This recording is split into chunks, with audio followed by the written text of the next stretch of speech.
गहूं के रुकिए, निकलिए, आइए इधर। अब का भेलै सरवा भुअरा के तो का हाल बा भाई लोग? ठीक बा नु? आशा विश्वास बा कि ठीके होई। आ पूरा वीडियो देखिए, वीडियो में इतना मतलब मजा आवे वाला बा। वीडियो देखिए, आ वीडियो देख के हंस के एंजॉय करी है। तो भाई हम आ गेल बानी दूसर का वीडियो लेके मनी मिराज के, जो हम पहलका वीडियो में कहले रही कि दूसर का वीडियो में बताएम कि मनी मिराज मतलब डायलॉग बोल सकत कि ना बोल सकत। तो एक बार चेक करल जाओ। एक्शन। सुन ली भैया जी, हम राउर गोली बंदूक से ना डराइले, हम राउर बहन से सच्चा प्यार करीले, और राउर गोली बंदूक के डर से हम अपन सच्चा प्यार के नहीं भुला सकत। अभी मजा आएगा ना भिड़ो।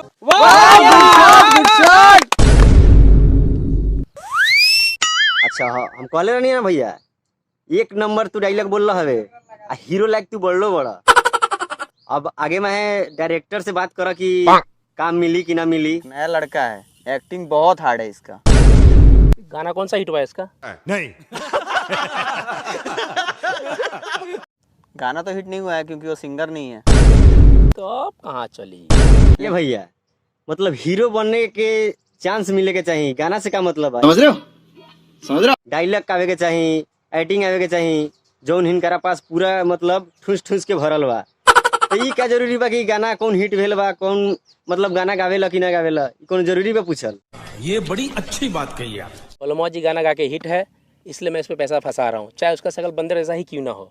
आप तो जानबे करते हैं भोजपुरी इंडस्ट्री किस तरह से है। सर ये सब बात तो हम जानबे करते हैं भोजपुरी फिल्म के बारे में। ये तो बात सही कहनी है कि मतलब भोजपुरी लाइन तो ऐसा ही बा कि एक्टिंग आवे चाहे ना आवे, चाहे एक्शन आवे चाहे ना आवे, बस सिर्फ गाना गावे के लूर आ गेल, गाना एक दूगो हिट हो गेल, बस ओकरा फिल्म मिल जाई। बेशक वो फिल्म चलो चाहे ना चलो, पैसा नुकसान हो जाओ। ये बड़ी अच्छी बात कही आप। जेकरा पास हुनर बा ओकरा काम ना मिली, आ जेकरा पास लवड़ा पकड़े के लूर भी नहीं खे, ओकरा फिल्म में काम मिले का है, सिर्फ एगो गाना हिट हो गेला के वजह से। कौन है ये लोग? कहाँ से आते हैं? तो मतलब सही अगर इंसान रही तो मतलब सही एक्टिंग सही एक्शन करे वाला के काम दी, काहे कि आदमी पसंद करबे ना करी तो देखी कहाँ से। अब मनी मिराज के तो इतना आदमी पसंद करे वाला बा लोग कि अगर बन गेल बाई चांस फिल्म बन गेल तो न देखे के तो कोनो इंसान के सवाले नहीं के। और उससे जितना पैसा जे प्रोड्यूसर पैसा लगले रही वो तो इतना कमाई कि उनकर मतलब गांड फाट जाई, माने पैसा गनई गनई। ई तो दोगलाई बा। आ सबसे बड़का दोगला बानी रउआ, आ रउआ से बड़का तेगला बा साला प्रोड्यूसर, साला दचियार गायकार के हीरो बना दो तरल। ये बात सही कहला मनी भैया, दचियार आजकल हीरो बन गेल बा। फिल्म चलो चाहे ना चलो, बस आ तोरा अगर काम नहीं मिलई गरिया वरिया के सधा ली ह। निकल मार। और सुन लो कान खोलकर, भोजपुरी फिल्म में वही हीरो बनेगा जो गाना गा के हिट होगा।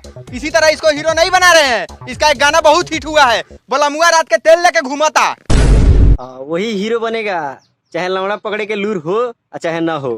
आ जेकरा पास काम करे के लूर बा वो भाड़ में जाओ जा। तोरा ऐसा डायरेक्टर के नु ए शशि भाई, अगर तू रियल में डायरेक्टर रहता नु तो तोरा के इतना हार्ड गाली देती हंसी मजाक में। आई देखो भाई, ये बा भैंसी खिलाकड़ी बेतिया का माल सेतिया में। कितना दूध करा लो? कितनो करो से का मतलब? जब साला फ्री में ढहकाए दिल बानी तो दूध के लाने पूछता। ए मनी भाई मतलब भैंसी बेच के गाना गईबा, आ कहता हूँ गाना एको ना चलल तो भैंसियो जाई। आ जनते बड़ा तोर बाबूजी कितना खिसिया बड़न, वो तो तोरा के बिना मतलब गांड पर लात मारले छोड़िए ना। वो कैसी अपमानजनक बातें कर रहा है लड़का, ये अश्लील है ये लोना। गाना गाना है, हमको हीरो बनना है। हाँ ठीक है, चलो आ। मस्त प्लान है। अब भौजी खेला करे के रहे तोहरा तराई तू हमारा दलानी में। ए भैया यही गाना गए तो मतलब तो स्टूडियो वाला तोरा के लात मार के भगा दिए नो स्टूडियो से। थोड़ा अच्छा से गावा, बढ़िया से गावा, मर्द क्या नाम हंसवा बता, प्यार से गावा, थोड़ा स्लो से गावा, नीमन से कि पब्लिक के पसंद पड़े, तबे तो हिट होइबा। तो हीरो में कहता हूँ चांस मिली। आज ठीक बानू, एमे आवाज के पता चलता, तनी स्लो गावा स्लो। अच्छा ठीक बा ठीक बा। काहे खातिर रतिया में रउआ खेतिया लसरालू।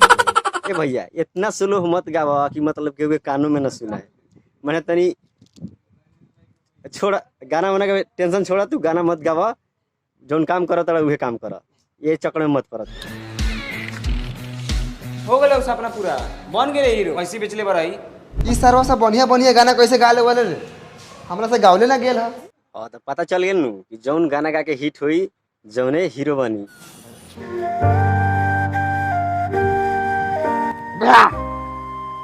इतना पीला के मतलब कोनो जरूरत नहीं खे। आ मुंह में कम आ देह पर ज्यादा गिरावत तड़ कपड़ा महके लगी, जाके खींच ली है। ठीक